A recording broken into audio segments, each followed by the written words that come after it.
ሞት የሚመጣ በምን ጎዳና ነው ስትሉ ሞት የሚመጣ በኃጢአት ጎዳና ነው። በኃጢአት በኩል ምን ይመጣል? ሞት ይመጣል። አዳም ኃጢአት ሲሰራ ሞት መጣ። በንጽህና ደግሞ ምን ይመጣል? ሕይወት ይመጣል። አሁን ሔዋን እናታችን ስትበድል ኃጢአት አጎሰቆላት። በእሱ አድርጎ ምን መጣ? ሞት። ድንግል ማርያም እናታችን ንጽሕት ስለሆነች በንጽህና ሕይወት ይመጣል። በእሷ ምን መጣ? ሕይወት መጣ ማለት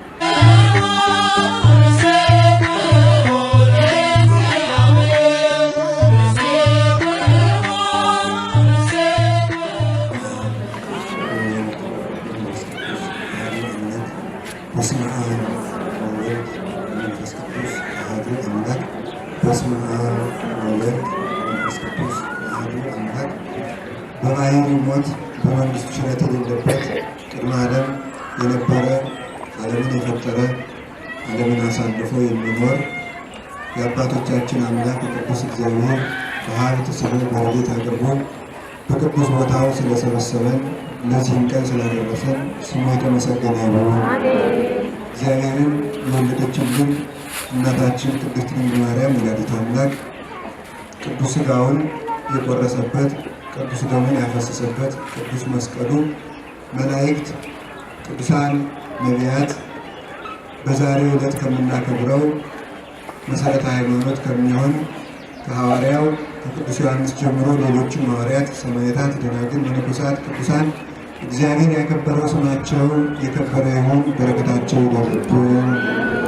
የተከበሩ አባታችን መጋቤ ምስጢር መምህር ፍሬ ስብሐት የዚህ ታላቅ ደብር አስተዳዳሪ፣ የተከበራችሁ ሊቃውንተ ቤተ ክርስቲያን፣ መምህራን በየማዕረጋችሁ፣ ካህናት፣ አባቶች፣ ዲያቆናት፣ ወንድሞች፣ የእግዚአብሔር ቤተሰቦች ሁላችሁ አንድ አምላክ በሚሆን በአብ በወልድ በመንፈስ ቅዱስ ስም እንደምን አደራችሁ? እንደምን ሰነበታችሁ? እንደምን ቆያችሁ? እስከዚች ሰዓት ያደረሰን የአበው አምላክ ቅዱስ እግዚአብሔር ስሙ የተመሰገነ ይሁን። ሁላችሁንም እንኳን ለዚህ የተቀደሰ ቀን ሞት ለተሸነፈበት ለዚህ ቀን አደረሳችሁ። በመካከላችን ተገኝቶ እንዲያስተምረን ቅዱስ ፈቃዱ ይሆንልን። ወአልቦ እንከ ስልጣነ ሞት ላዕለ እሉ፣ ሞት በእነዚህ ላይ ስልጣን የለውም በሚል ርዕስ እንማማራለን። ራእየ ዮሐንስ ምዕራፍ 20 ቁጥር 6 ላይ የምናገኘው ኃይለ ቃል ነው። ሁላችሁም እንዲህ ብትሉ ጥሩ ነው። ሞት በእነዚህ ላይ በሉ ስልጣን የለውም። ድገሙ። ሞት በእነዚህ ላይ ስልጣን የለውም። ሶስተኛ በሉ። ሞት በእነዚህ ላይ ምን የለውም ነው? ስልጣን የለውም፣ ወይም በእነዚህ ላይ የሞት ስልጣን የለባቸውም ተብሎ ተተርጉሟል። እጅ አድርገን ኃይለ ቃሉን ስንወስደው እንዲህ ተብሎ ይነበባል ማለት ነው። ብፁዕ ወቅዱስ ዘረከበ ክፍለ በይእቲ ዕለት እንተ ትቀድም መጺአ፣ አስቀድማ በምትመጣው በዚያች ቀን እድል ፈንታ ጽወተ ጥዋ ትርታ ያገኘ ሰው ልዑል ክቡር ነው፣ ብፁዕ ነው፣ ቅዱስ ነው። አስቀድማ በምትመጣው ዕለት ጽዋ ተርታ እድል ፈንታ ያገኘ ሰው ብፁዕ ነው። ወአልቦ እንከ ስልጣነ ሞት ላዕለ እሉ፣ የመጀመሪያዊቱን እድል ያገኙ ሰዎች በእነሱ ላይ የሞት ስልጣን የለባቸውም። እስመ ይከውኑ ካህናቲሁ ለእግዚአብሔር ወደ ክርስቶስ፣ ለእግዚአብሔር አብ ለእግዚአብሔር መንፈስ ቅዱስ ሰው ለሆነ ለጌታችን ለመድኃኒታችን ለኢየሱስ ክርስቶስ ካህናት አገልጋዮች ይሆናሉና በእነዚህ ላይ የሞት ስልጣን የለባቸውም። ወይነግሡ ምስሌሁ 10 ዓመተ፣ 1000 ዓመትም ከእሱ ጋር ነግሰው ይኖራሉ ይላል። የመጀመሪያውን ትንሣኤ የተነሱ ሰዎች ከክርስቶስ ጋር 1000 ዓመት ነግሰው ይኖራሉ ይላል። የመጀመሪያውን ትንሣኤ የተነሱ ሰዎች ከክርስቶስ ጋር 1000 ዓመት ይኖራሉ። በዚህ አካባቢ ድምፅ ባይበዛ በጣም ጥሩ ነው። እናንተም ሀሳባችሁን ወደዚህ አድርጉ። አባቶቻችን ወንጌል የሰበኩም የተሰበኩም እየተገረፉ ነው። እናንተ ደግሞ አንድ ኮሽ ሲል ልባችሁ ወደዚያ ይዞራል ማለት ነው። ስለዚህ ሀሳባችሁን ወዲህ መሰብሰብ ይገባል። የዚህ ቃል ባለቤት ቅዱስ እግዚአብሔር ነው። የቃሉ ጸሐፊ ደግሞ አቡቀለምሲስ ቅዱስ ዮሐንስ ወንጌላዊ የጻፈው ነው።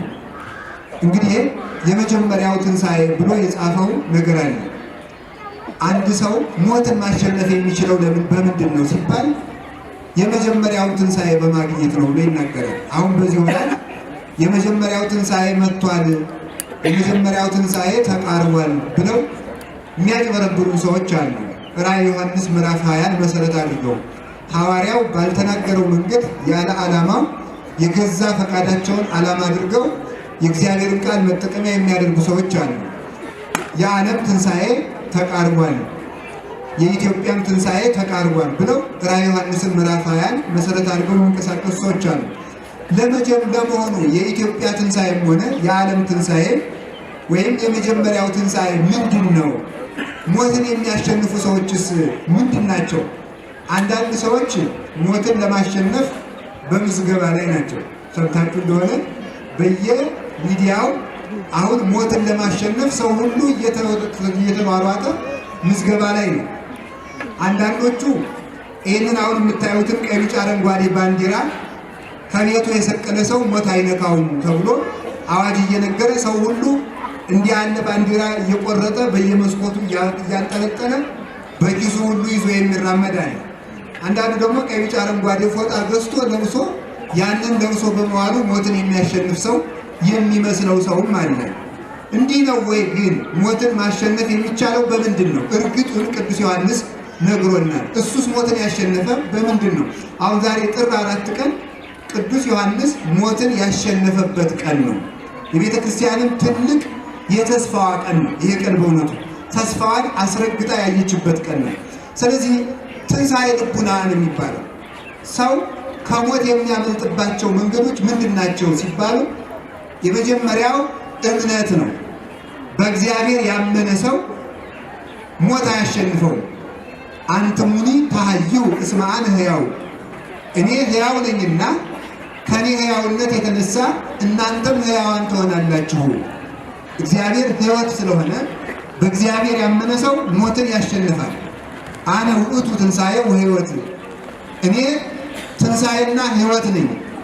ዘየአምን በየ እመኒ ሞተ የሐዩ፣ በእኔ የሚያምን ሰው ቢሞት እንኳን ሞትን ድል አድርጎ ይነሳል ይላል ባለቤቱ ጌታችን መድኃኒታችን ኢየሱስ ክርስቶስ ዮሐንስ ወንጌል ምዕራፍ 11 ቁጥር 25 ላይ ሲናገር እኔ ሕይወት ነኝ፣ በእኔ የሚያምን ሰው እርሱ ሕይወትን ያገኛል።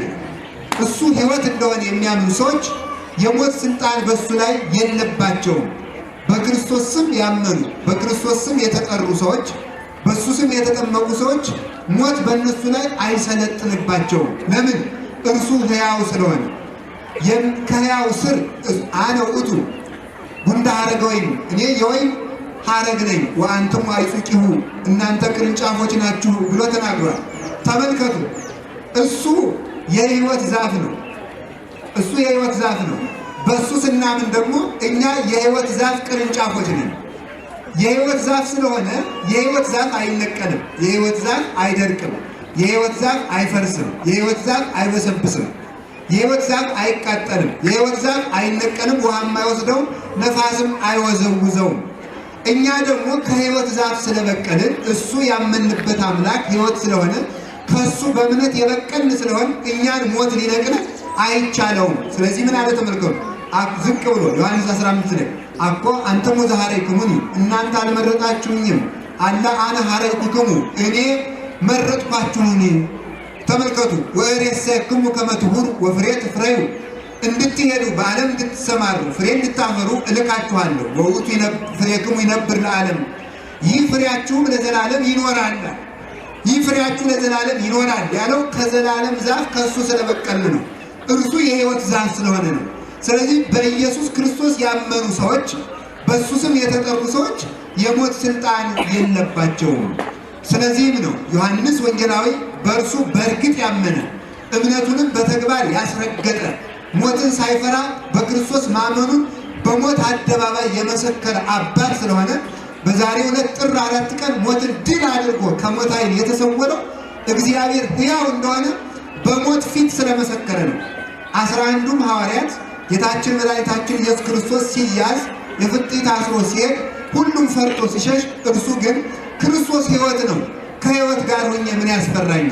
እሱ ትንሣኤ ነው፣ ከትንሣኤ ጋር ሆኜ ለምን ሞትን እፈራለሁ ብሎ እስከ መስቀሉ ስር ድረስ ብቻውን የተከተለ አባት ስለሆነ ከሌሎቹ 11ዱ ሲፈሩ እሱ ብቻውን ክርስቶስን ስላመነ ከ11ዱ ለይቶ ሞትን እንዳይቀምስ በሕይወት መጋረጃ ሰውሮ በዛሬው ዕለት ሞትን እንዲያሸንፍ አድርጎታል። ስለዚህ ክርስቶስን እንደ ቅዱስ ዮሐንስ ሞትን ሳይፈሩ ስቃይን ሳይፈሩ በኢየሱስ ክርስቶስ ስም አምነው የተከተሉ ሁሉ እነሱ የሞት ስልጣን የለባቸውም። አሁንም ደግሜ እነግራችኋለሁ፣ እንደምትሰሙት በየቴሌቪዥኑ የሚባል በየፌስቡኩ፣ በየኢንተርኔቱ፣ በየአደባባዩ የሞት ነጋሪት እየተጎሰመ ነው። በየቀኑ የምንሰማው የሞት ድምፅ ነው። ሁላችንም የት ሀገር ሄደን እናምልጥ የምንልበት ጊዜ ሆኗል። ግን አንድ ማምለጫ እነግራችኋለሁ፣ እሱም ኢየሱስ ክርስቶስ ነው። በመድኃኔዓለም የሚያምን ሁሉ ሞት አይገዛቸው፣ ሞት አይሰለጥንባቸው። ኢየሱስ ክርስቶስ እውነት ነው። አሁን ዛሬ ውሸት የነገሰበት ጊዜ ነው። ውሸት ስልጣን አግኝቷል። ውሸት ከብሯል። ውሸት ከፍ ከፍ ብሏል። ውሸት እየገነፋ ነው። የውሸት ሰራዊት እየበዛ ነው። ሰዎች ሁሉ ለውሸት አንድ ሆነው ተገዝተዋል። ከዚህ ነፃ የሚያወጣን እውነት እላችኋለሁ መድኃኔዓለም ነው።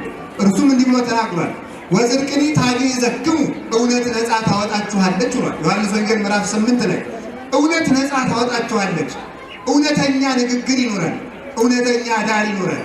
እውነተኛ ውሎ ይኖራል። እውነተኛ አካሄድ ይኖራል። እውነት ነፃ ያወጣናል።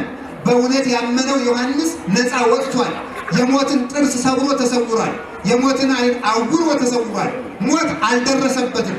ሞት ዮሐንስ ወንጌላዊ ፈለገው። በሕይወት መጋረጃ በኢየሱስ ክርስቶስ ብርሃን ውስጥ ተጎናጽፎ ይኖራልና የሞት እጅ ዮሐንስን መዳሰስ፣ የሞት ዓይን ማየት፣ የሞትን እግር ወደ ዮሐንስ መድረስ ፈጽሞ አልተቻለው ማለት ነው። ከእኛም የማይደርስብን በክርስቶስ ስም ካመን ነው። የእሱን ስም እንጠራለን፣ የእሱን ስም እንለብሳለን፣ የእሱን ስም እንጠራበታለን። በእሱ ስምም ሞትን ድል እንነሳለን። ሞትን አሸንፈን እንድንኖር አምላክ ቅዱሳን ይርዳል።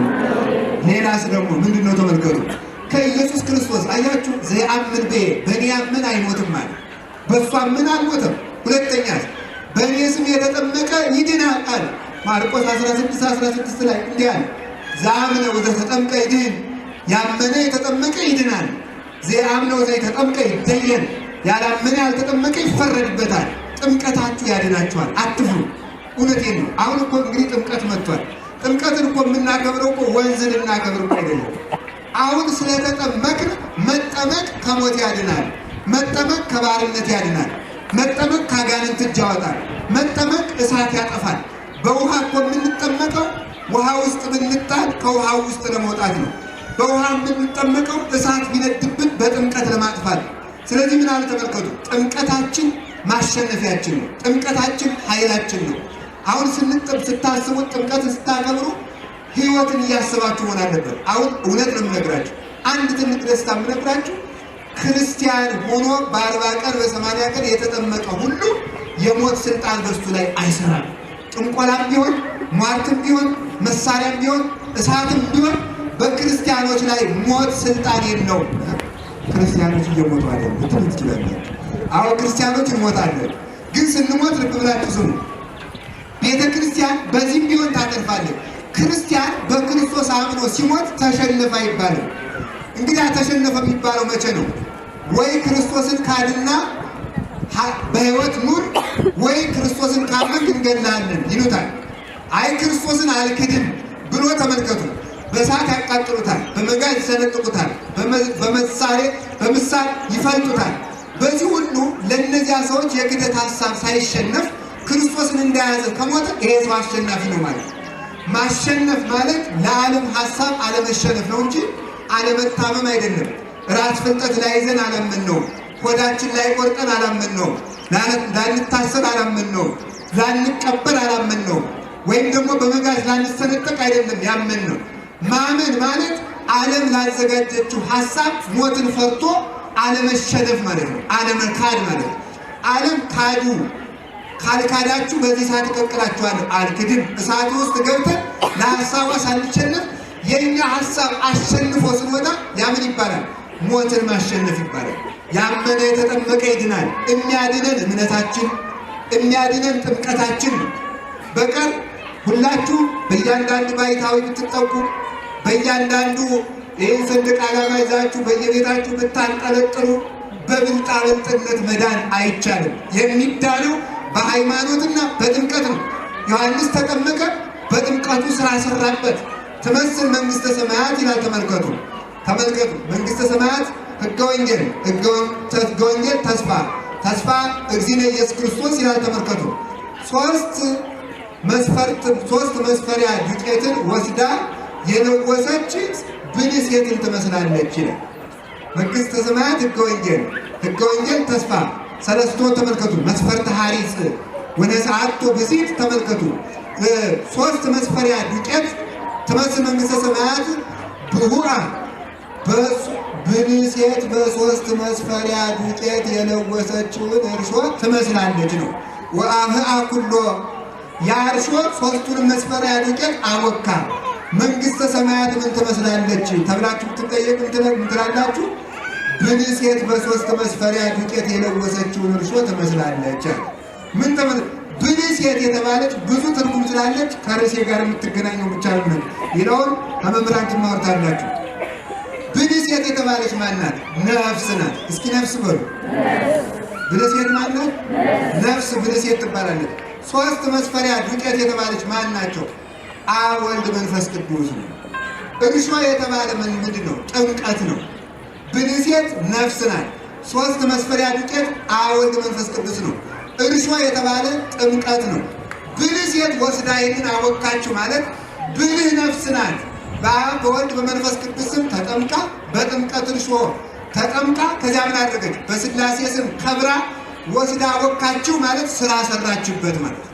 በጥምቀቷ ጸለየችበት፣ በክርስቲያንነቷ ጾመችበት፣ በክርስቲያንነቷ መጸወተችበት፣ በክርስቲያንነቷ ሰገደችበት፣ መልካም አደረገችበት ነው። ጥምቀትን ተጠምቆ ጉች ማለት አይድንም ማለት ነው።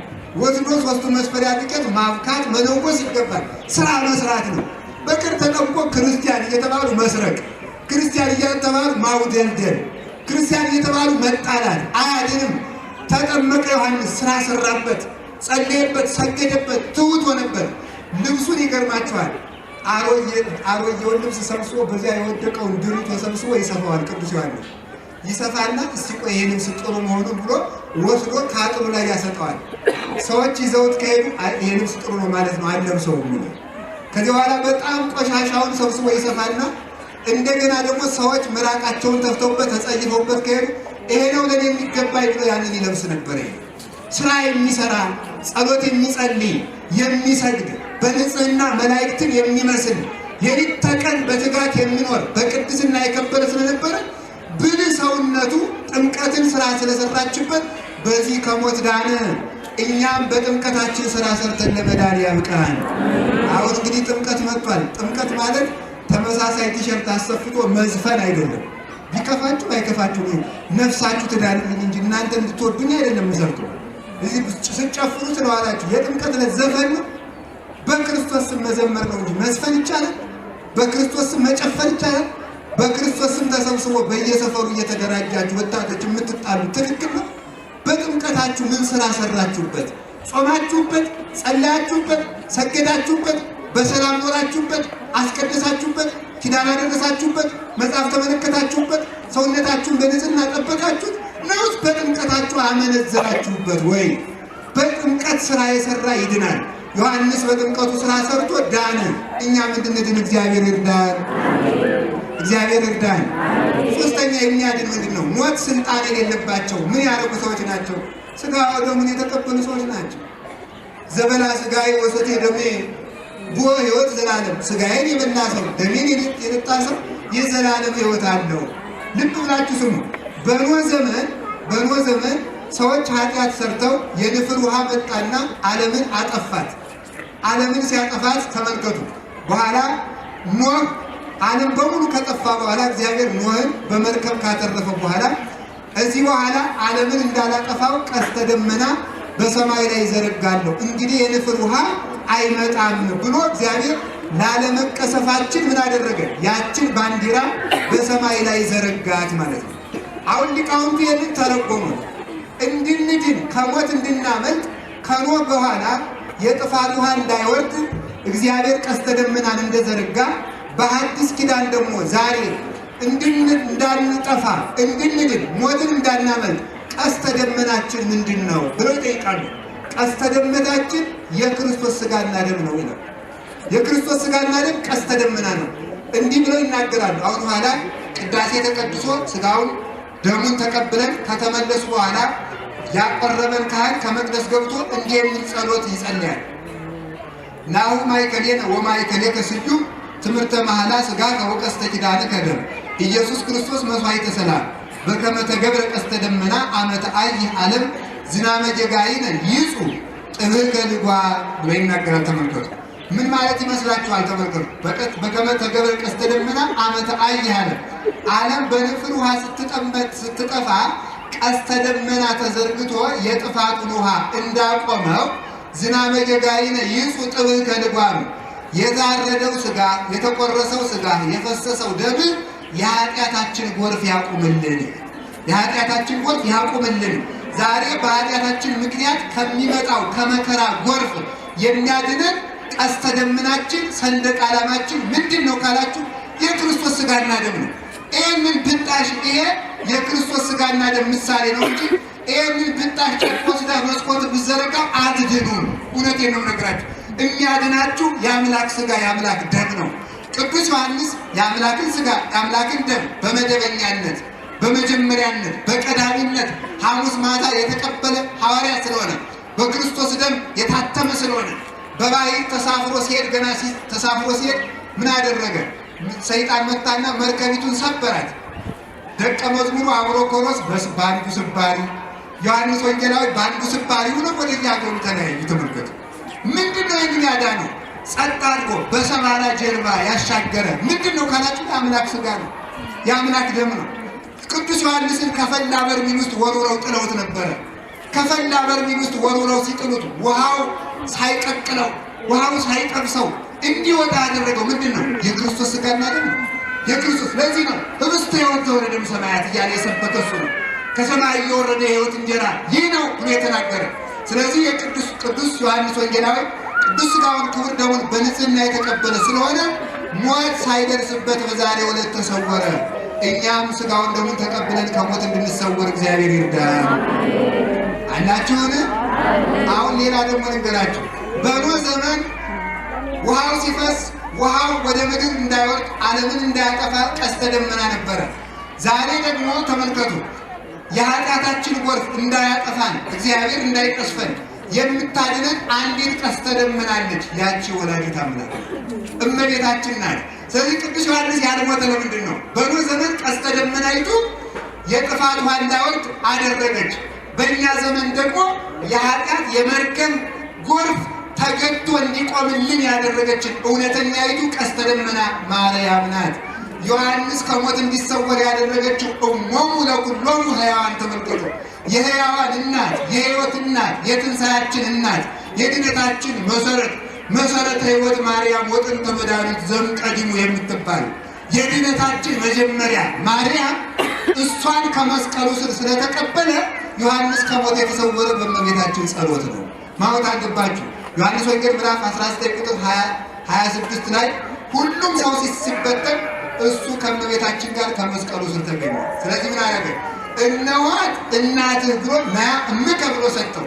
እመቤታችን ተቀብሎ ስለሄደ የሕይወት እናት ስለሆነች እሷ ሞትን አራቀችለት። ተመልከቱ። መንጦላይት ስፊት እንተ ታስተጋባው ለኩሉ ማኅበራን። ተመልከቱ። ሕዝበ ክርስቲያን የምትበቃ ሰፊ መጋረጃ ስለሆነች እመቤታችን አያችሁ። ዶሮ ተመልከቱ። ዶሮ በክንፏ ጫጩቶቿን ሰውራ ከሞት እንደምታድናቸው በንጽህና መጋረጃዋ ጋርዳ ዮሐንስን ከሞት የሰወረችው የሕይወት እናት እመቤታችን ናት። ድንግል ማርያምን የሚወድ ሰው ከሞት ይድናል። እመቤታችንን ስሟን የሚጠራ የሚጸልይ ሰው እውነተኛይቱ የስርየት መክደኛ ንስሐ ወምስጋድ ቀድሞ በብሉይ ኪዳን ሊቀ ካህናቱ ከመቅደስ ገብቶ በግ ሰውቶ የበጉን ደም ከመሰዊያው ረጭቶ የሕይወት ቃል ሰምቶ ለሕዝቡ ሲናገር በሕዝብ ላይ የታዘዘው መቅሰፍት ይርቅ ነበረ። ከታቦቱ ነበር ድምፅ የሚሰማ። እውነተኛይቱ ተመልከቱ፣ የኃጢአታችን ስርየት የተገኘባት እውነተኛይቱ የስርየት መክደኛ፣ እውነተኛይቱ ታቦት ማርያም የሕይወት ቃል የተገኘባት ስለሆነች የእመቤታችን ስም የሚጠሩ ከሞት ይድናሉ። ዮሐንስን ከሞት የሰወረችው ወላዲተ አምላክ እኛንም ከሞት ትሰውረን። እሷን ይዞ ስለተሰደደ እሷን ይዞ ስለሰበከ እንግዲህ እናቱማ ሞት ነበር የለመነችለት። ይገርማል እኮ እናቱ አንድ ቀን ትላለች፣ የቅዱስ ዮሐንስ እናት ምን ትፈልጊያለሽ አላት። እንዲህ አለችው፣ ጌታ ልጆችን አንዱን በግራ አንዱን በቀኝ አድርገህ አንግስልኝ አለችው። ክርስቶስ የሚነግሰው ምን ላይ ነው? ከመስቀል ላይ። ስለዚህ ማለት ነው አንዱን ልጅን በግራ አንዱን በቀኝ አድርገህ ስቀልልኝ ማለት ነው። እንዲህ ብላ ለመነች። የምትለምኑትን አታውቁም ማለት ነው። አያችሁ፣ ለልጆቿ ሞት ስለለመነች ሞት ተመልከቱ። ወሳሊት ሕይወተ ለነፍሳቲነ ይገርማችኋል። እናቱ ልመና ስለማታውቅ ሞት ለምናለት ነበረ። ግን እናትህ ልመና ስለማታውቅ ልመና የምታውቅ እናት ልስጥህ ብሎ ማርያምን ሰጠው። እመቤታችንም ሕይወትን ለመነችለትና ከሞት ሰወረችው። ድንግል ማርያም ልመና የምታውቅ ትምህርት የታመነች ለማኝ ናት። የታመነች አማላጅ ናት። በአምላክ ስም ስትቆም ሞገስ ያላት በግርማ የምትቆም ናት። እናትን የሰጠን እግዚአብሔር የተመሰገነ ይሁን። በእመቤታችን ረድኤት እንደ ቅዱስ ዮሐንስ ሁላችን ከዓይነ ሞት ይሰውረን። ሦስተኛው ቀስተ ደመና ምንድን ነው? ሦስተኛው ቀስተ ደመና መስቀል ነው። የሁላችሁ ተመልከቱ። ከዓይነ ሞት በንፍር ውሃ ሲፈስ በኖህ ዘመን ቀስተ ደመናው ጋረደ። አሁን ደግሞ ከሞት የሚያድነን ቀስተ ደመና መስቀሉ ነው። መስቀል የአምላክ ዙፋን ነው። ክርስቶስ የነገሰበት ነው። ይኸው አራት ማዕዘን አለው አይደል? በላይ እግዚአብሔር ምሉ መሆኑን፣ በታች መሰረተ ዓለም መሆኑን፣ በግራ በቀኝ ዓለም ምሉ መሆኑን የሚያመለክት ተመልከቱ። የእግዚአብሔር ዙፋን ነው። በላይ ተመልከቱ። በላይ አንድ ጫፍ አለው፣ በታች አንድ ጫፍ አለው፣ በግራ አንድ ጫፍ አለው፣ በቀኝ አንድ ጫፍ አለው። ላዩና ታቹ ሰማይና ምድር የታረቁበት ስለሆነ ነው። ቀኝና ግራው ዓለም በአንድ ላይ የታረቀበት ስለሆነ ነው። ይሄ መስቀል የሰላም መስቀል ነው። ይህንን መስቀል የሚያምኑ ሁሉ የሞቱ ከታያውቃቸው፣ የበሽታ የጦርነቱ ከታያውቃቸው በመስቀሉ ፍርሃት ሲላችሁ አንገታችሁ ላይ ያለው መስቀል ግንባራችሁ ላይ አድርጉና አቤቱ በመንግስት አስበኝ፣ አቤቱ በመንግስት አስበኝ፣ አቤቱ በመንግስት አስበኝ ትሉ ፍርሃቱ ውልቅ ብሎ ይጥልላችኋል። ይሄ መስቀል ማዕዳችን ነው።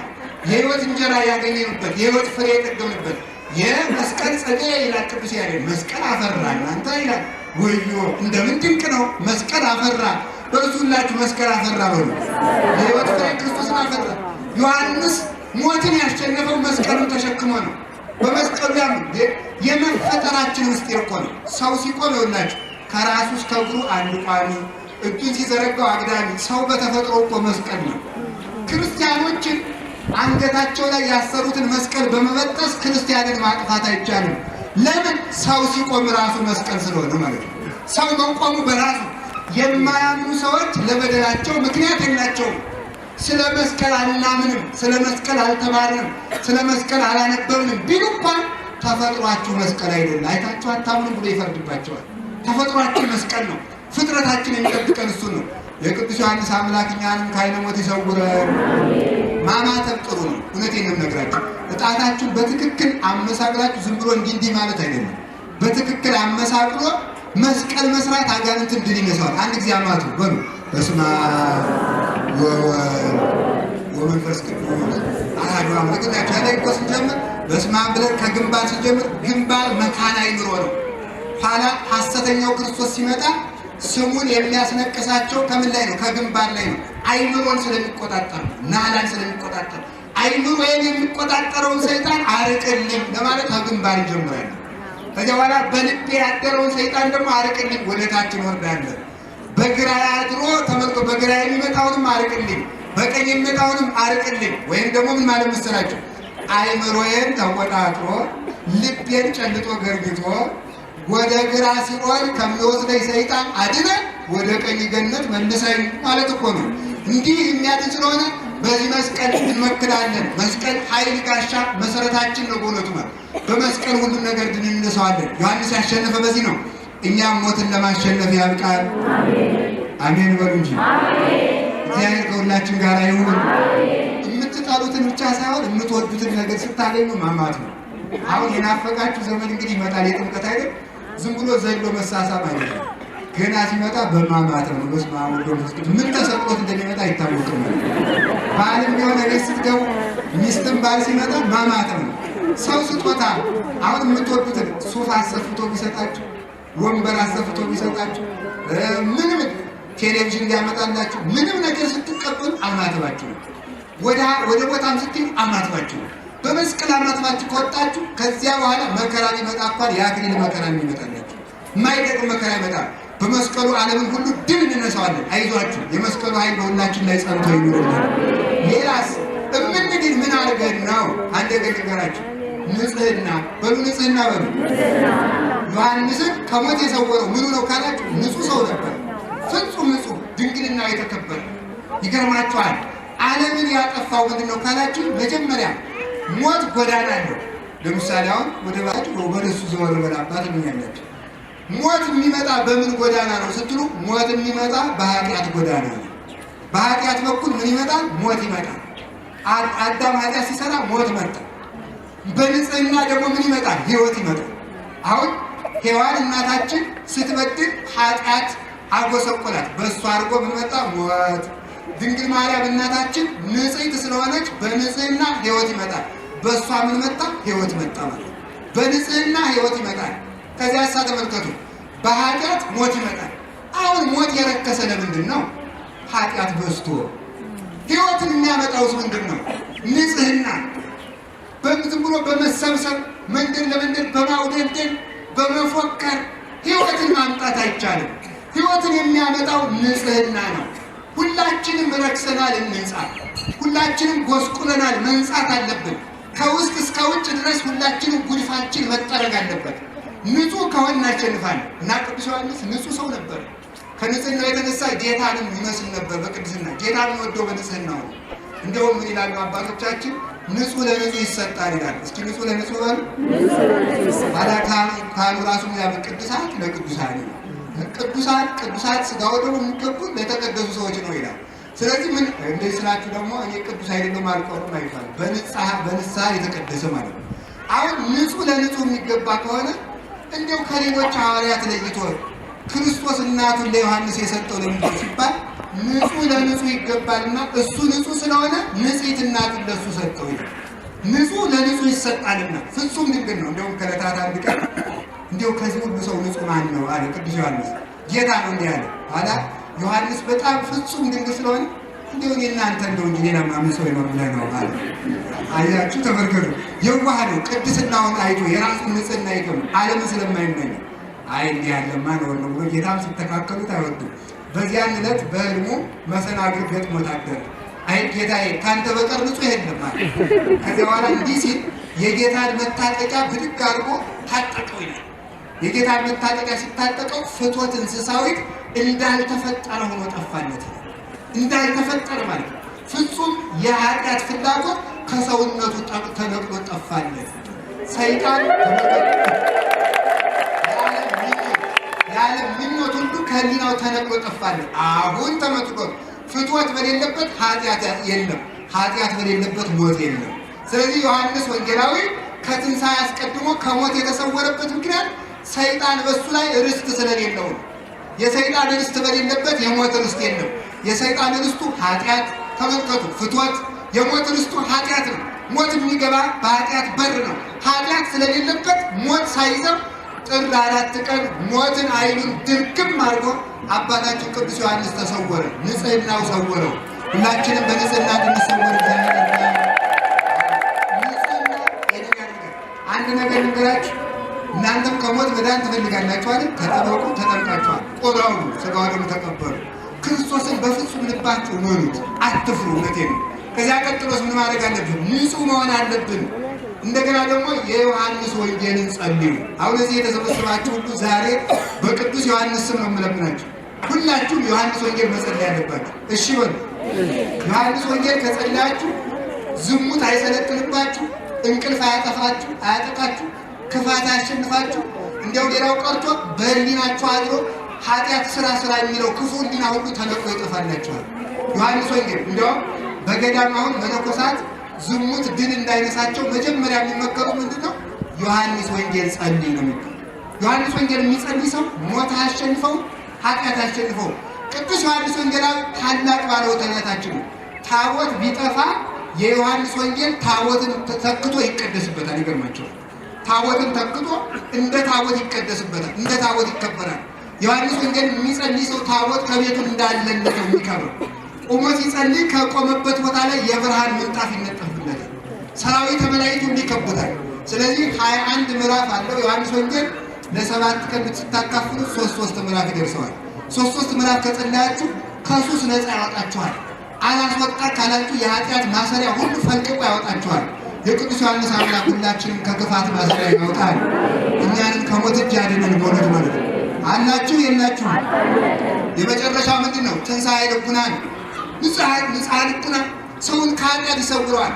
ሄኖክ ከሞት ተሰወረ። ለምን? ንጽሕ ጠብቆ፣ ከኃጢአት ርቆ፣ ጾሞ፣ ሕግ ጠብቆ።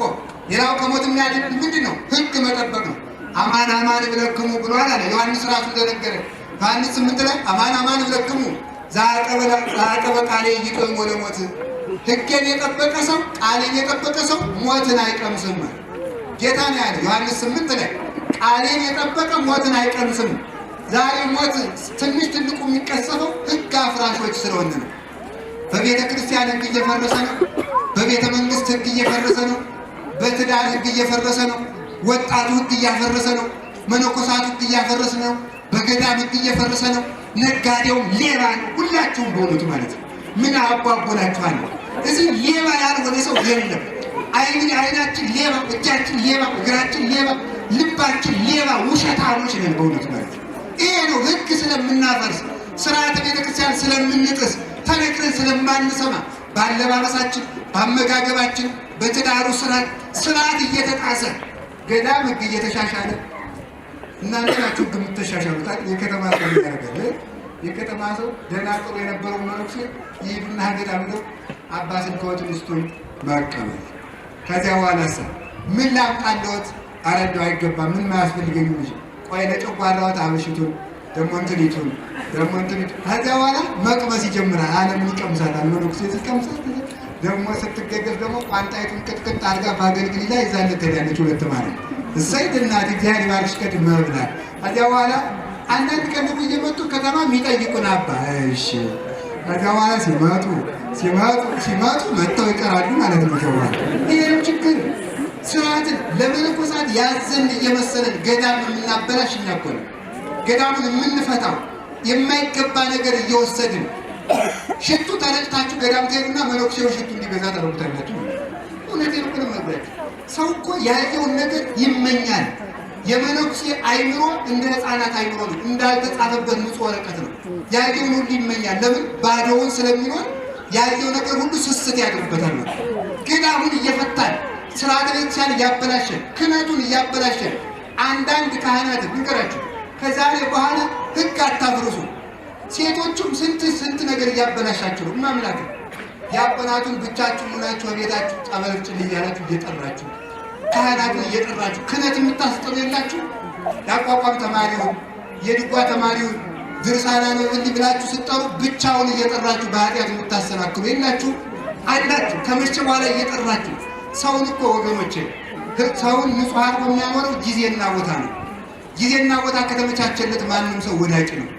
ጊዜ ከገጠመው ያለ ጊዜ ከወደቀ ብቻውን ከገጠመው ሁሉም ሰው ደካማ ነው። ሰው አፈር ነው። ተዘከር ጊዜው ከመመሬት ነይነ አፈር መንሸራተቱ ሰው መሳሳቱ አይቀርም። ሰው ይበድላል። ስለዚህ ለሰው የኃጢአት ምክንያት መሆን የለብንም። ከሕግ እንድንመለስ አምላከ ቅዱሳን ይርዳል።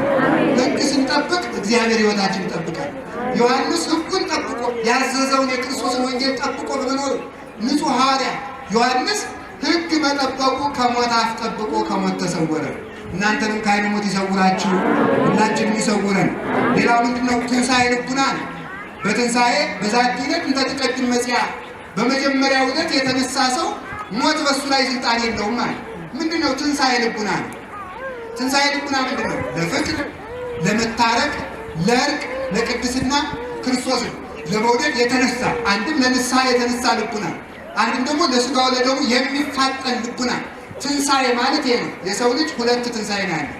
ስሙ ሁለት ትንሣኤ ያለው ሰው አንዱ ትንሣኤ ከኃጢአት ሲነሳ፣ አንዱ ትንሣኤ ከስንፍና ሲነሳ፣ አንዱ ትንሣኤ ከመርሳት ሲነሳ።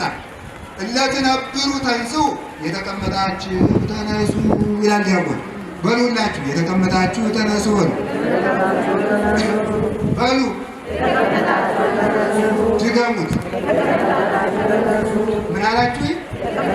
ከኃጢአት በንስሐ ከተመልከቱ ከኃጢአት በንስሐ ከዝንጋዬ በተዘክሮ ከኃጢአት በትጋት ንቁ ማለት ነው። ማለት እንዲህ እንጂ በቅዳሴ የተቀመጣችሁ ተነሱ እስከሚላችሁ ጉች ልትሉ ነው።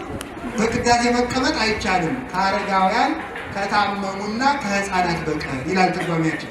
እንግዲህ የተቀመጣችሁ ተነሱ ማለት ምን ማለት ነው? ከዝንጋዬ በተዘክሮ ከመርሳት በምን በማስታወስ ተነሱ። እግዚአብሔርን በማሰብ ሞትን በማሰብ ሲኦልን በማሰብ መንግሥተ ሰማያትን በማሰብ ሰው አራት ነገር ካልረሳ ኃጢአተኛ ይሆን። አንደኛ ሞቱን ካልረሳ። አሁን ዛሬ በ11 ሰዓት ትሞታለህ ብትባሉ አሁን 11 ሰዓት እሞታለሁ ያለ ሰው 6 ሰዓት ይሰርቃል? አይሰርቅም። 11 ሰዓት እሞታለሁ ያለ ሰው 7 ሰዓት ላይ ይጣላል? አይጣላም። 8 ሰዓት ላይ ጠንቋይ ይሆናል? አይሆንም። 9 ሰዓት ላይ ሰው ይደበድባል? አይደበድብም። ዛሬ እሞታለሁ ካለ ከኃጢአት እንጠበቃለን። ሁላችሁ ዛሬ እሞታለሁ በሉ። እግዚአብሔርን ማሰብ ሞትን ማሰብ ሲኦልን ያህል እሳት ማሰብ እንዲህ ብሎ ማሰብ ካቃታችሁ አንድ ግን እንከራችሁ በክብሪት አንድ ቀን እንዲያውጣታችሁን ትንሽ ለኮሳ አድርገው እና ሲያቃጥላችሁ ሲያሰኛችሁ አቅማዴ ይህንን እሳት ካልቻልከው ነገ ያኛውን እሳት ትችላለህ በሉት ለሰውነታችሁ። እንዲህ እኮ ይደረጋል እኮ በእውነቴ ማለት ነው። አባቶቻችን እኮ የድሮዎቹ ትልልቅ ካህናት ጧፍ እያበሩ ሲቀድሱ በጧፍ ጥቂት ለኮስ ያደርጉታል። ይህን እሳት ካልቻልኩ ያኛውን እሳት እንዴት አድርገህ ትችለዋለህ እያሉ ሞትን መርሳት፣ ገሃነምን መርሳት፣ መንግሥተ ሰማያትን ያህል የብርሃን ሀገር መርሳት፣ ያንን ያህል ጸጋ ትተን እኮ ነው ዛሬ በኃጢአት በሙሉ እየተንከባለን ያለ ነው።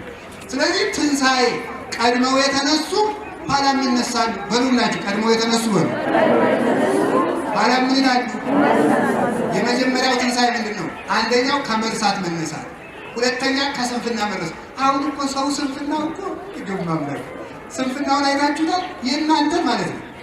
አሁን ትተኙና ሲያበቃ 6 ሰዓት 7 ሰዓት ልትነቁ ስትሉ ቆይ ገና ነው ለጥ ቆይ ገና ነው ለጥ ቆይ ገና ነው ለጥ 11 ሰዓት ገና ነው ለጥ 12 ሰዓት ገና ነው ለጥ 1 ሰዓት ለጥ 2 ሰዓት ቢሮ መግባት ጸሎቱ ሰዓት እግዚአብሔር ያውቃል። ማወቃል በእውነት ማለት ስንፍና በእውነት ማለት እንደ ግንድ ወድቆ ማለት ደግሞ የሰው ልጅ ምንድን ነው? ተነስታችሁ መጸለይ ያለባችሁ። እኔ እውነቴን ነው። አሁን ብሎ ወሬ ማውራት አይደለም። ወሬ አቁም። ኢትዮጵያ እንደሆነች እንደዚህ እንደሆነች ወሬ ምን ያደርግልናል? ሌሊት ተነሱና ጸልዩ። በሀገራችን የመጣውን መከራ እናርቀዋለን። ከዚህ ውስጥ የተሰበሰብነው ሁላችን ሌሊት እየተነሳችሁ 3 አቡነ ዘበሰማያት ብትጸልዩ እንኳን መከራው ይርቅልናል። ትጋት ያርቃል። ጌታ ምን አለ? ትግቡ ወጸልዩ ከመ ይትባኡ ውስተ መንሱት። ወደ ፈተና እንዳትገቡ ተግታችሁ ጸልዩ። እስኪ በሉ ወደ ፈተና እንዳትገቡ። እሺ አሁን አንድ ነገር በሉኝ እናንተ። ፈተና መጣ በሉ። ምን እናድርግ በሉ። አሁን ኢትዮጵያ ሀገራችን ፈተና ውስጥ ናት። ምን እናድርግ ካሉ ትጉና ጸልዩ። መፍትሄ እኮ ነው እኮ። እኔ ሐኪም ነኝ እኮ መድኃኒት እያዘዝኳቸው አትውጡትም እንዴ? ዋጡ እንጂ እናንተ ጠዋት ሁለት ማታ ሁለት ሲባል ብቻ ነው እንደምትውጡ።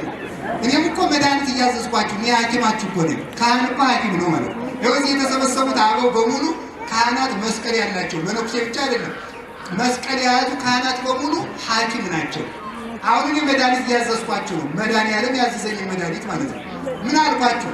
ወደ ፈተና እንዳትገቡ ትጉና ጸልዩ። ዳዊት ግዙ፣ ወንጌል ዮሐንስ ጸልዩ፣ ውዳሴ ማርያም ድገሙ፣ አቡነ ዘበሰማያት ድገሙ። ክርስቲያን በቀን 84 አቡነ ዘበሰማያት መጸለይ ያለበት፣ 64 ጸሎተ ማርያም መጸለይ ያለበት፣ በ12 ሰዓት 12 አቡነ ዘበሰማያት፣ 3 ሰዓት 12 አቡነ ዘበሰማያት፣ 6 ሰዓት 12 አቡነ ዘበሰማያት፣ 9 ሰዓት 12 አቡነ ዘበሰማያት፣ 11 ሰዓት 12 አቡነ ዘበሰማያት፣ ማታ 3 ሰዓት፣ ሌሊት 6 ሰዓት መጸለይ ያለበት። ከጸለይን ጸሎታችን ያወጣናል። ስለዚህ ትንሣኤ ማለት ከኃጢአት በትጋት ተነሱ። ተመልከቱ፣ ከኃጢአት ደግሞ በንስሐ ተነሱ። በንስሐ መነሳት አለብን። ስለዚህ ትንሣኤ ማለት ይሄ ነው። ከኃጢአት በንስሐ ከመርሳት በተዘክሮ በማሰብ ከዚያሳ ከስንፍና በትጋት መነሳት። በዚህ ስንነሳ ኢትዮጵያ ትነሳለች። እግዚአብሔር ኢትዮጵያን ያስነሳል። በስንፍና ከሞትን፣ በመርሳት ከሞትን፣ በኃጢአት ከሞትን ግን ትንሣኤ ይመጣል። ስለዚህ የመጀመሪያውን ትንሣኤ የተነሱ ሰዎች ይላል። ተመልከቱ ምን ይላል ባለ በመጀመሪያው የተነሱ ሞት በእነዚህ ላይ ስልጣን የለውም። አሁን ከሶስቱ ሞታችን ከተነሳ ሞት በእኛ ላይ ስልጣን የለውም። ሶስቱን ሞት ንገሩ። ኃጢአት በሉ፣ መርሳት፣ ስንፍና። እነዚህ ሞቶች ናቸው። ከነዚህ ከኃጢአት በንስሐ ከመርሳት በተዘክሮ ከኃጢአት ከስንፍና በትጋት ከተነሳ ሞት በእኛ ላይ ስልጣን የለውም። የሞትን ስልጣን ያስወግድልን እግዚአብሔር። ለሁላችንም ያንን ይቀጥቅጥ ቀጥቅጦ ስንፍናችን ሁሉ ቀጥቅጦ ያጥፋልን። እንግዲህ በመጨረሻ የማስተላልፈው መልእክት ምንድን ነው? ስለዚህ የሞትን ስልጣን የምታሸንፉት ሺህ ዓመት ይነግሳሉ ተብሏል። እዚህ በኋላ ይህንን ያደረጉ ሺህ ዓመት ይነግሳሉ። ሺህ ዓመት የተባለ አንደኛ ዘመነ ወንጌል ነው። አሁን አንዳንዶች የሚመስላቸው እንግዲህ ክርስቶስ ወይ ራሱ መጥቶ ወይ ቴዎድሮስ የሚባል ንጉሥ አንግሶ 1000 ዓመት በምድር ሊያፍነሸንሻቸው መስሏቸዋል። አይደለም አባቴ፣ ደስ አይደለም። ሺህ ዓመት የተባለ የክርስቶስ መንግስት ነው። አሁን ተመልከቱ፣ እየሰማችሁ ነው። በሀገራችን አሁን አንዲት ሴት ስም ሲወጣላት የሺህ ወርቅ ትባላለች። አሁን የሺህ ወርቅ ማለት በአንድ ሺህ ሰው ብቻ ናት ወርቅ ማለት ነው አይደለም፣ የሁሉም ማለት ነው። ሺህ ማለት በሀገራችን ቋንቋ አሁን አንድ ሰው ሽፈራው የሚባል ስም ይወጣለት፣ ሽፈራው ተብሎ ሲወጣለት 1000 ሰው ብቻ ይፍራ ማለት አይደለም፣ ዓለሙ ይንቀጥቀጥልህ ማለት ነው። ሺህ ማለት በሀገራችን በቋንቋ ብዙ ማለት ነው። በመጽሐፍ ቅዱስ ቋንቋ ብዙ ማለት ነው እንጂ 1000 ማለት አይደለም። ሽማጫሽ የሚባል ስም አለ በሀገራችን። 1000 ብቻ ማጫ ሊሰጣት ነው አይደለም፣ ብዙ ማለት ነው። ብዙ ጥሎሽ የሚጣልልሽ ነሽ ማለት ነው። ስለዚህ 1000 ዓመት የተባለ ቁጥር የሌለው ፍጹም ቁጥር ማለት ነው። ስለዚህ ከትንሣኤ የመጀመሪያውን ትንሣኤ የተነሱ ሰዎች ከክርስቶስ ጋር 1000 ዓመት ይነግሳሉ ማለት ፍጹም ዘላለማዊ መንግስት ይሰጣቸዋል። አሁን ካህኑ ቅዳሴ ሲገባ በግብአተ መንጦ ላይ ጸሎት እንዲህ ነው። ኦ እግዚኦ ለስጆ ለዝንቱ ህብስት መብላ 10 ምዕተ ዓመት። በዚህ ጻይል ላይ ያለው ህብስት ይህንን ህብስት የ1000 ዓመት ምግብ አድርገው ይላል። አሁን ስጋው ደግሞ ለ1000 ዓመት ብቻ ነው የሚጠብቅ አይደለም፣ ዘላለም ማለት ነው። በቤተ ክርስቲያን 1000 የሚል ቁጥር ዘላለም ተብሎ ነው የሚተረጉመው እንጂ 1000 የሚያመለክት አይደለም። ስለዚህ ዘላለማዊ መንግስት ክርስቶስ እስከሚመጣ ድረስ 1000 ዓመት ፈጽመው ከክርስቶስ ጋር ይነግሳሉ። ስለዚህ ቅዱስ ዮሐንስ ሞትን ሳይቀምስ 1000 ዓመት ማለት ፍጹም በክርስቶስ መንግስት በዘመነ ወንጌል እስከ ክርስቶስ ትንሣኤ ድረስ እንዲኖር አድርጎታል። እኛንም ከሞት ሰውሮ ያቆየን ብላለን አላችሁን? እንዲሁ ከዚህ ተሰብስበን ዮሐንስ ወንጌላዊ ምን ያደረገልን አባት ነው የሚሆን በአጭር ደቂቃ ተናግሬ ወደ ቅዳሴያችን እንሄዳለን። ዮሐንስ ምን አድርጎልናል በሉላችሁ። ይህንን ማወቅ አለባችሁ። በእውነቱ ማለት ዮሐንስ ምን ያደረገልን አባት ነው የሚለውን ማወቅ አለባችሁ። አንደኛ ቅዱስ ዮሐንስ ወንጌላዊ ቅድም እንዳልኳችሁ እመቤታችንን ከመስቀሉ ስር የተቀበለልን አምላክ አባት ነው እግዚአብሔር። ተመልከቱ፣ ሊቃውንት ምን ላይ ይናገራሉ? ቤተ ክርስቲያንን በሞት የስሙ ቤተ ክርስቲያንን ለምዕመናን እግዚአብሔር የሰጣት በጴጥሮስ በኩል ነው ይላል። በማን በኩል ነው? ምን ብሎ? የመንግስተ ሰማያት መክፈቻ ቁልፍ እሰጥሃለሁ ብሎ ክህነትን ሰጠ። ለማን? ለጴጥሮስ። ማቴዎስ 16:19 ቤተ ክርስቲያንን በጴጥሮስ ሲሰጥ እናቱን በዮሐንስ ሰጠ ይላል። ስለዚህ ጊዜ ቅዱስ ዮሐንስ እመቤታችንን የተቀበለልን የበረከት እጃችን ነው ማለት ነው። ለሁላችን በረከት የምትሆነውን እናት የተቀበልና በጴጥሮስ ክህነትን ስንቀበል በዮሐንስ ማርያምን ተቀበል ማለት ነው። ስለዚህ ቅዱስ ዮሐንስ የበረከት ምንጫችን ነው። የድንግል ማርያም ተቀባይ የሆነ ለሁላችን እሱ እነኋት እናትህ ነያ እምከ ሲባል ተመልከቱ። ነያ እምክሙ ተመልከቱ። ለእሱ እነሆ እናትህ ሲል እኛ ለእኛ እናቱን በዮሐንስ ሰጥቶናል። ተመልከቱ። እንደገና ነዋ ወልድኪ እነሆ ልጅሽ ሲላት ደግሞ ነያ ተመልከቱ ውሉድኪ ልጆችሽ እነሆ። እኛን ለእመቤታችን በዮሐንስ በኩል ሰጠን፣ እመቤታችን ለእኛ በዮሐንስ በኩል ሰጠን። ስለዚህ ሁላችንም እመቤታችንን የተቀበልናት በቅዱስ ዮሐንስ እጅ ስለሆነ የበረከት ምንጫችን ነው። ከዚያሳ ቅዱስ ዮሐንስ ወንጌላዊ ምን አድርጎልናል ስትሉ ሐዋርያ ነው። ዛሬ እውነቴን ነው። ይህንን ጎንደር ይህን በዓል ማክበር ያለበት እናንተ ብቻ ነበረ። የጎንደር ሰው በጠቅላላ ነበር ማክበር የነበረ። ለምን ስትሉ ሐዋርያ ተመልከቱ የቤተ ክርስቲያን መሰረቶች ናቸው። ወነአምን በአቲ ቅድስት ቤተ ክርስቲያን ተላዕለ ኩሉ ጉባኤ ዘሐዋርያት ሐዋርያት በሰበሰቧት በሉ አፍያን ናቸው። በአንዲት ቤተ ክርስቲያን ምን እንላለን? ሐዋርያት ምን ባሏት? ተሰበሰቧት። ይሁላችሁ ቤተ ክርስቲያንን የሰበሰቧት ሐዋርያት ናቸው። የሥርዓት መደበኞች ናቸው። ሥርዓተ ቤተ ክርስቲያን የሰሩ የእምነት መደበኞች ናቸው። እምነትን አምነው የሰጡን።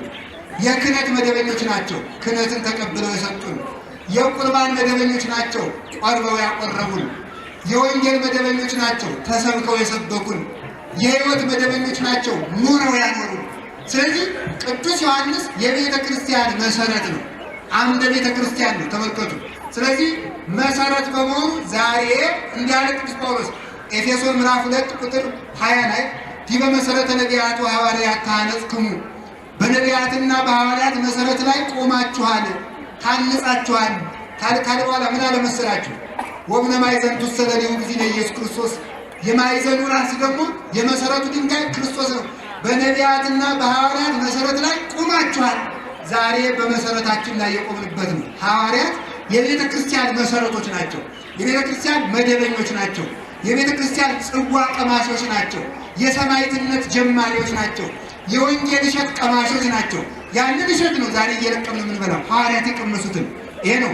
ከዚህ በተለየ ግን ከሌሎቹ ሐዋርያት በተለየ ቅዱስ ዮሐንስ ወንጌላዊ ይገርማቸዋል። ወደ ኤፌሶን ሲሰደው ኤፌሶን የምትባል ሀገር በታናሽ እስያ ውስጥ ከሚኖሩት ከተሞች ኤፌሶን ነው የደረሰችው። በዚያች ሀገር ሲሄድ የሚያስደንቃችሁ ለስብከት የደረሰችው ሀገር እሷ ናት። በጣም ወንጌል ሰብከው የማያውቁ ጣዖት አምላኪዎችና ደንዳና ልብ ያላቸው ሰዎች ናቸው። ወደዚያ ሄደ። ቢሰብካቸው አልሰማዋል። ምን እናድርግ? ከደቀ መዝሙሩ ጋር ተመካክረው የቤት ሰራተኛ ባሪያ ሆነን እንግባ ተባባሉ። ወንጌልን እኮ እነ ቅዱስ ዮሐንስ እንደኔና እንደኔ ካባ ደርበው አቧቦ እየተባሉ አይደለም የሰበኩት። የዛሬ ሰባኪ አቧቦ ተብሎ ነው፣ አይ ሊቁ አይ መምህሩ ተብሎ ማለት ነው። እነሱ ግን ሎሌ ሆነው ነው የሰበኩት። ሎሌ ሆኖ እኔ አሁን እናንተ እዚህ ውስጥ አባ ከፊታችን ማየት አንፈልግ ብትሉ ፍትልክ ብዬ እዚህ ቤተክርስቲያን አልመጣም። እሱ ግን እንኳን እንዳናይ ተብሎ ሎሌ ባሪያ ሆኖ ነው ወንጌል የሰበከ ማለት ነው። የእነሱ ስትናና የኛ ይገናኝ። ከዚያ በኋላ ሎሌ ሆኖ ገብቶ ሎሌ ሆኖ የገባ ደግሞ ቤተ ብለኔ ነው፣ ሙሽባ ቤት ሻወር ቤት ማለት ነው። በዛ ገር አይደለም። ስለዚህ የድሮ ሰዎች ውሃ የሚያሞቅ ባሪያ ይቀጥሩ ነበር የሚታጠቡበት። ስለዚህ ለነገስታት ከመታጠቢያ ክፍላቸው ለውሃ አሟቂነት ቅዱስ ዮሐንስ ገባ ማለት ነው። ባሪነት ደመወዝ አለ። ደቀ መዝሙሩ ደግሞ ምን ያደርጋል? የሚያጥብ አጣቢ ደግሞ ሆኖ ተቀጠሉ። እዛ ሰው ሁሉ እነሱ ውሃ ያሞቃሉ፣ ቀኑ በሳት እየተቃጠሉ። ያ ትልቅ ሐዋርያ ያ ንጹሕ ድንግል ውሃ እያሞቀ እዚያ ባሪያ ሆኖ እሳት እየቀቀለው እዚያ ገብቷል። ለወንጌል ብሎ ነው። ከዚያ በኋላ ምን ሆነ መሰላችሁ? አንድ ቀን የንጉሱ ልጅ ገብቶ እዚያ ሲታጠብ እዚያ ውስጥ ኃጢአት ስለሚሰሩበት ውሽማ ቤት ውስጥ ሰይጣን አለና እዚያ ውስጥ ያለው ሰይጣን የንጉሱ ልጅ እንቅ አድርጎ ገደለው። እንቅ አድርጎ ሲገድለው ሰው ሁሉ ተሰብስቦ ሲያለቅስ ቅዱስ ዮሐንስም ልቅሶኛ መስሎ በዚያ ላይ ቀዶ ቆሞ ነበረ። እዚያ ቆሞ አንተ ርጉም የተረገምክ ደግሞ እዚህ የጌታ ልጅ ሞቶ ደግሞ እዚህ ደስ ብሎ ቁመሃል አለችው። ሮምና የምትባል ሴት ነው። እንደዚያ ስትለው አይዞሽ ይድናል አለና በመስቀል አንተ ጌታዬና መድኃኒቴ አምላኬ ኢየሱስ ክርስቶስ ነው። እኔ ከብርበት ብዬ አይደለም፣ እኔ ገልበት ብዬ አይደለም። ያንተ ሕይወት እንዲገለጥ ያንተ ሃይማኖት እንዲገለጥ ይሄን ሙት አስነሳው በጌታዬ በኢየሱስ ክርስቶስ ስም አንተ የሞትክ ሰው ተነሳ ብሎ በመስቀል ሲባርከው የሞተው ልጅ አፈፍ ብሎ ተነሳላቸው። ሙት ሲያስነሳ አንተ ፈጣሪ ነህ እንጂ ውሃ ሳስሞቅ የቀረው ኧረ ይቅር በለኝ፣ ኧረ ይቅር በለኝ፣ ኧረ እኔ ፈጣሪ አይደለሁም የፈጣሪ ደቀ መዝሙር ነኝ፣ የፈጣሪ ተማሪ ነኝ ብሎ በዚያ ምክንያት ሀገሪቱን አሳመነ። ከባርነት ባሪያ ሆኖ ገብቶ እነሱን ከኃጢአት ባርነት አወጣቸው። ባሪያ ሆኖ ገብቶ እነሱን ከክደት ባርነት፣ ከሲኦል ባርነት፣ ከአጋንንት ባርነት፣ ከሞት ባርነት አላቀቃቸው። ከድንቁርና ባርነት ቀዳሚው ቃልን ሰብኮ ነፃ አወጣቸው። ቅዱስ ዮሐንስ እኛንም ከጨለማ ባርነት ያውጣል። እንዲህ አድርጎ ነፃ አውጥቷቸው ሲኖር በኋላ ኤጲስቆጶሳትን ሹሞ ቤተ ክርስቲያንን መስርቶ ሲያስተምር ቀናተኞች ሰዎች ተነስተው በፍጥሞ ደሴት ሰው እንዳይጠይቀው ውሃ በተከበበው መሬት ውስጥ ከደሴት መሃል ብቻውን አሰሩት። በዚያ ታስሮ እንኳን ያዝን የነበረው እንዴት እኔ እታሰራለሁ ብሎ አይደለም። አይ ፈጣሪ ጓደኞቹ ሐዋርያት ወንጌልን ተንቀሳቅሰው እየሰበኩ እኔ በኃጢአት የዚህ ተዘግቼ ወንጌልን ሳልሰብክ ልሞት ነው እያለ ያዝን ነበር። እዚያ ሲያድን ምን እግዚአብሔር ቸር አይደለም? በመላእክት እየመገበ በምስጢረ ቅዱሳን እያጽናና ከዚያ ሲያኖረው ምን አደረገልን? ሌሎቹ ሐዋርያት ያላዩትን እስከ ዓለም ፍጻሜ ዓለምን ከተፈጸመ በኋላ ያለው የመንግሥተ ሰማያትን ኑሮ የሐዲስ ኪዳን ትንቢት የተባለውን ራእየ ዮሐንስ የሚባለውን ምስጢር በእስር ቤት ውስጥ ገለጠለት እግዚአብሔር። ይሄ ራእየ ዮሐንስ የተባለው ጸሎት ወብፁዕ ዘያነብብ ይላል። ሌት ተቀን የሚያነበው ሰው ንዑድ ክቡር ነው ይላል።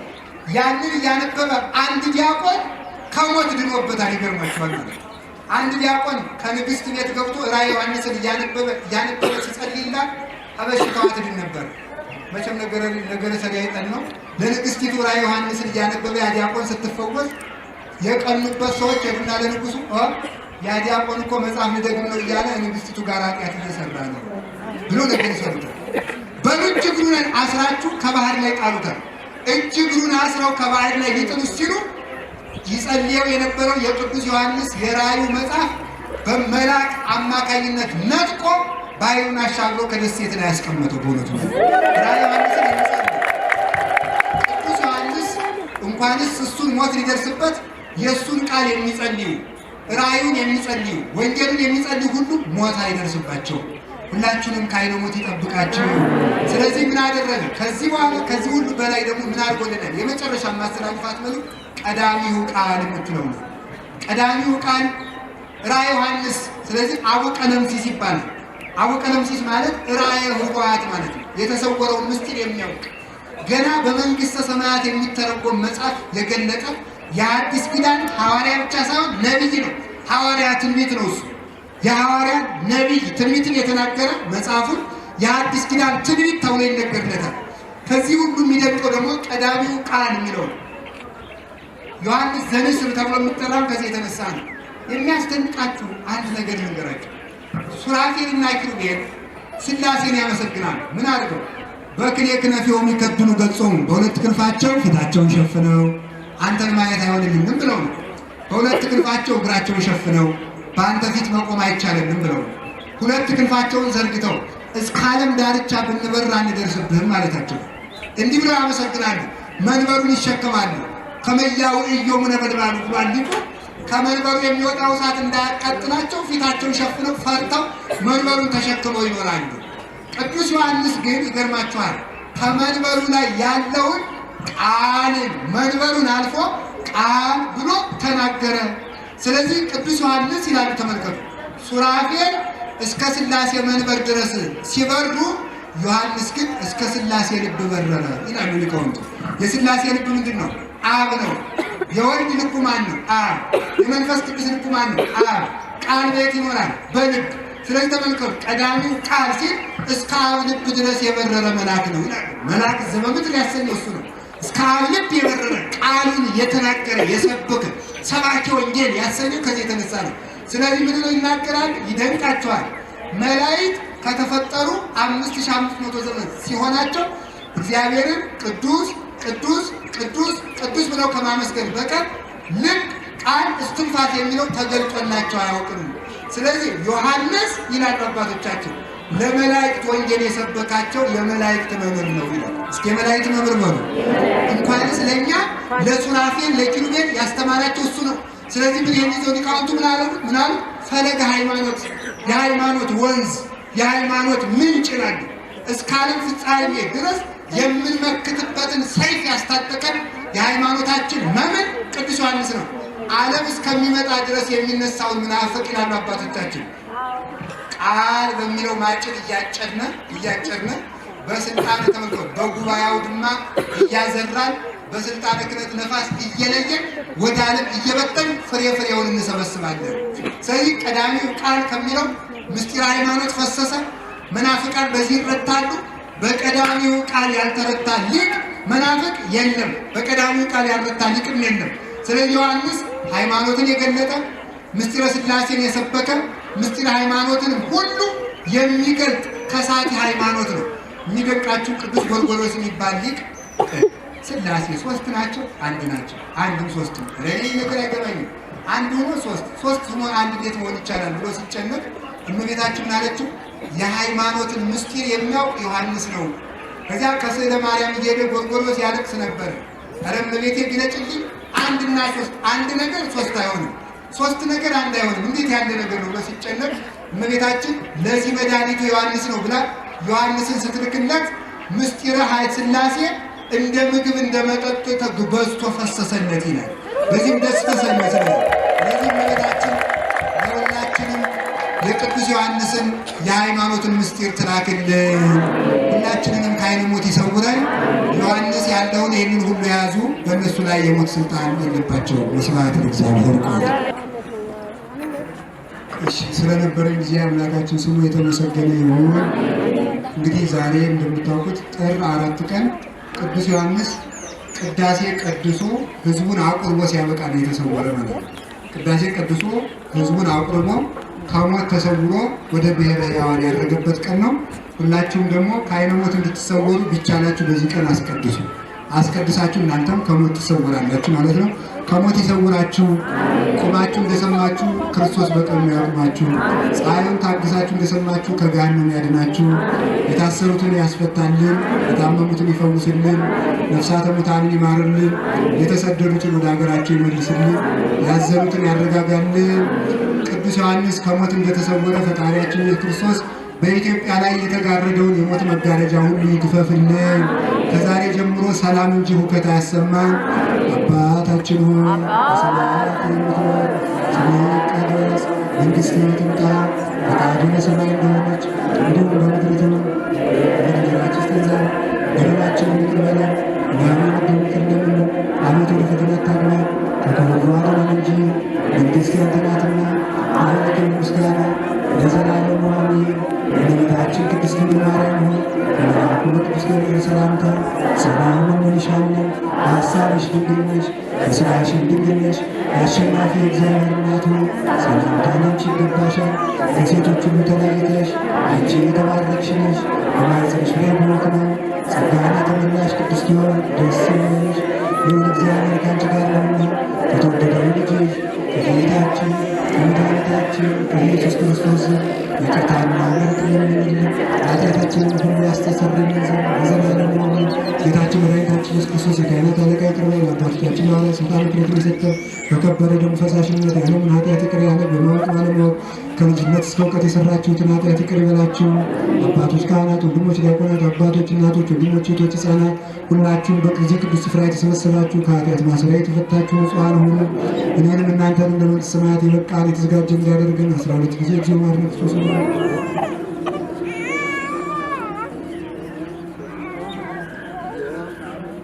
ላለፈው ይቅር እንዲለን ለሚመጣው እንዲጠብቀን የእንተግዝእትነ ማርያም ማረነ ክርስቶስ